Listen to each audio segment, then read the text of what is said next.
You tested it on Figma as well. You didn't test it in a wild. So ethnography is one thing which you could do that would make your solution much more sound as well. Probably would want to shadow an actual swimmer and go through their journey end to end. Literally ask, can I be next to you on a boat?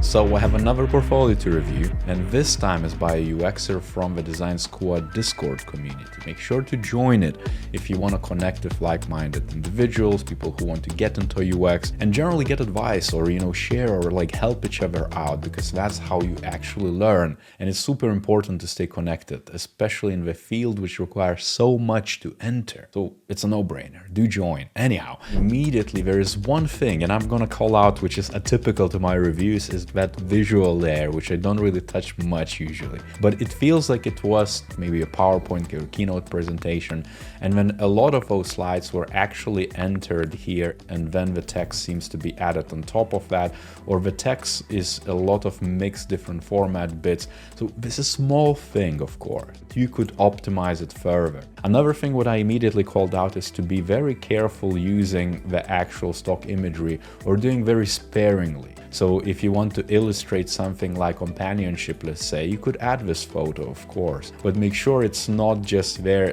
all across the board, because there's a lot of information here. Add the content to illustrate the story or support the story, not the other way around. One thing I would be careful here is adding the lead next to UX researcher. Maybe just say that you did UX research and you actually project led or project managed it, or maybe you were product managing it, you wore that hat. Just say that as a discipline. Don't put seniority to it, because it's a bit of a dichotomous to say that it's conceptual project in a school and then you had actually a lead, because a lead is an actual title in the industry. So just, it's a small bit. And I guess you simulated a client who's a GPS maker, I presume, of software development for geolocations. You kind of, I guess, ran some opportunity discovery to understand where you could use it. And then you went into the very specific use case, prevent accidents for open water swimmers. It's not too clear exactly how did you arrive at that from, all the different opportunities, and why did you decide that way. It would take you just one line to be very descriptive. There is lack of competition maybe, or things of that nature. You could kind of guide me a bit more through your decision. One concern which you highlight is drowning. Third leading cause of accident deaths faced in a worldwide. Immediately, it's a bit concerning if it's the right solution to me, and if perhaps you're linking yourself too much to the methods or to the channels or to the technology at hand. So you did some surveying to user research it, you find out that we go unsupervised, experienced swimmers can face anxiety, and then also a quote which is powerful to use. It's good to kind of showcase exactly what we mean by that, especially if you want to get that message across. Without looking into detail, there's almost a very specific set of people who would use this or whatever solution you come up with. As evident on my risk, let's say with endurance sports, I tend to invest heavily in tech to support my things because I need that. But you need to consider who are those people. Maybe to reflect this better, you could have used, and maybe this is a tip for everyone else, like a persona grid, defining that, their tech aptitude, even income could drive it too, because not every runner or not every swimmer invest heavily in their gear. With a journey map, something to call out. Of course, I like that you included it. I feel like it should be richer and grander, and it should have more steps,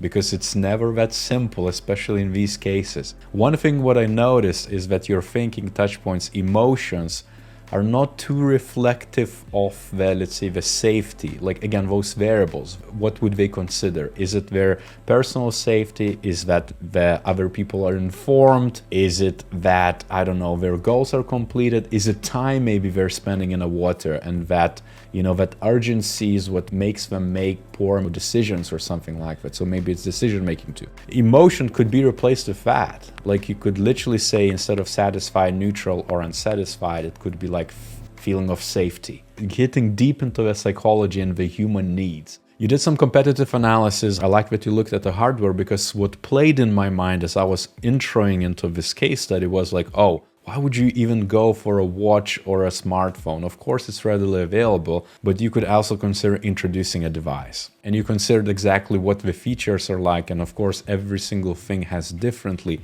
jumped immediately into ideas. Like you could ideate a bit further. Instead of saying how might we reduce drowning with a phone or the smartwatch, you could ask how might we improve the actual user experience. The two are very different. One is solution driven, one is user driven. You need to pick which one.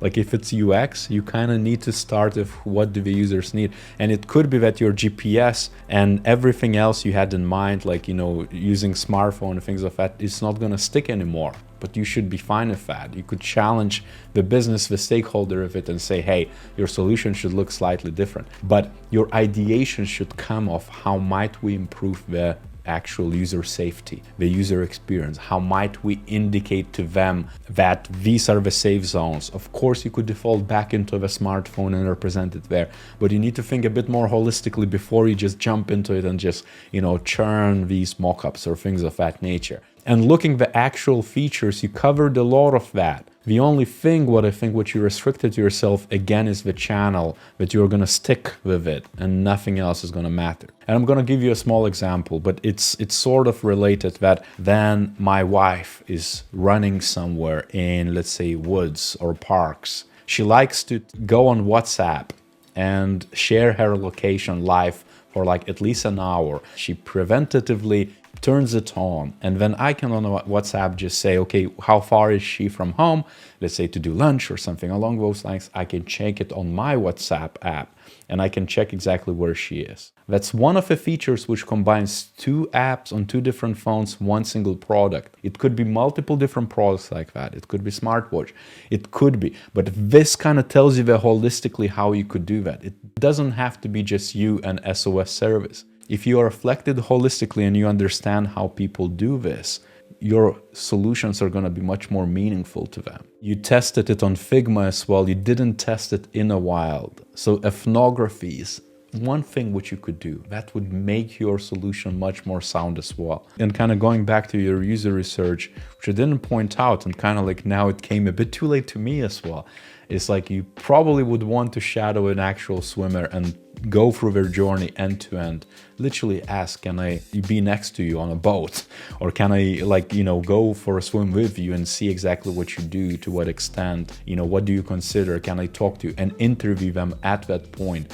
And in the same way, you should also test it in a natural environment as they do their actual tasks and activities. And I'm not going to go too much into the actual UI of it, because the thing with underlying UX is much more important here to make this a success. I like the look and feel of it. I like the concepts and things of that nature. Their sound is what I'm questioning, is really like that, like how does that connect? Does it actually have a strong legs to succeed? You refine the designs, made changes, that's great, great, great, great. As I said, the stock photos here, I think cheapen your statements and your visuals and things of that nature. You could simplify it. And in the next steps, you're saying many open water swimmers use Swimboy. So this would be a great idea, even putting GPS. These things show holistic thinking, but you could have started in the ideation of that or user research of that. And at points, you're not going to be flexible and have ability to challenge your stakeholders who might have wild ideas or be attached to their ideas. But as you grow, you're going to need to think bigger and bigger and bigger, and then see exactly what makes sense, what doesn't make sense, and almost like go with that and maybe ignore the rest. If you like this video, smash that like button, leave a comment down below what you think about it. And on that note, I'll see you next time.